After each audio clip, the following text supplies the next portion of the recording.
Good morning, জয় গুরু। এখন প্রায় 5টা বাজে। মর্নিংয়ের সিনটা এত সুন্দর, এসে দাঁড়িয়ে দেখলাম হাজব্যান্ড ডিউটি যাবে, ওই জন্য তাকে ব্রেকফাস্ট দিলাম।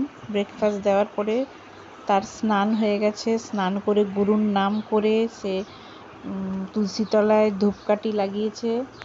আমি ততক্ষণে দেখছি হালকা সূর্য ওঠা দেখতে পাচ্ছি,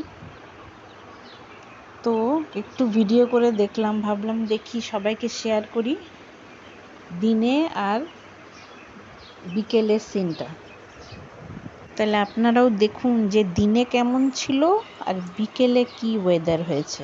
এখন প্রায় বাজে, এটা বিকেলের সিনটা, অন্ধকার অন্ধকার হয়ে গেছে। এখন বাজে 6:18 হবে, কেন কি এই টাইমে আমাদের গুরুর নাম হয়। এটা হচ্ছে মে মাসের কথা বলছি আমি, কেন কি আমার এটা ভিডিওটা ছাড়তেও একটু দেরি হয়ে গেছে। পুরো বিদ্যুৎ চমকাচ্ছে, কালো হয়ে গেছে পুরো মেঘ, বৃষ্টি, খুব বৃষ্টি হচ্ছে, বিদ্যুৎ চমকাচ্ছে, মানে প্রচণ্ড বৃষ্টি হয়েছে। এই বৃষ্টির মধ্যে আবার একটা 7 ফুট হাইটের একটা সাপ বেরিয়েছে ঠিক গেটের সামনের থেকে। আমাদের ওখানে একটা ড্রেন আছে, ড্রেনের মধ্যে জল ভরে গেছে প্রচণ্ড, ওখান থেকে একটা বিরাট বড় সাপ বেরিয়েছে।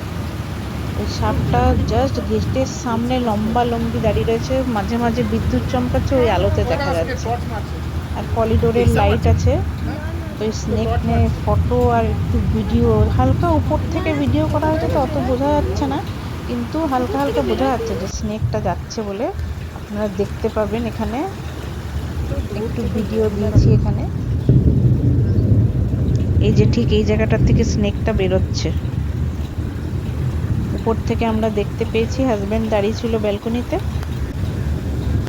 সাপটা প্রায় জলের মধ্যে বয়ে বয়ে আমাদের করিডোরের নিচে গ্যারেজ আছে, ওই গ্যারেজের সামনে যে ও ভেতরে ঢোকার চেষ্টা করছিল, তো ওই জন্য হাজব্যান্ড বুঝতে পেরেছে নিচে কেউ গার্ড ছিল না, ওই জন্য নিচে নেমে সাপটাকে তখন তাড়াতে গেছে গার্ডদের নিয়ে। ততক্ষণে ও কটা ফটো উঠিছে, ফটো ক্লিকগুলো এখানে দিয়ে দিলাম।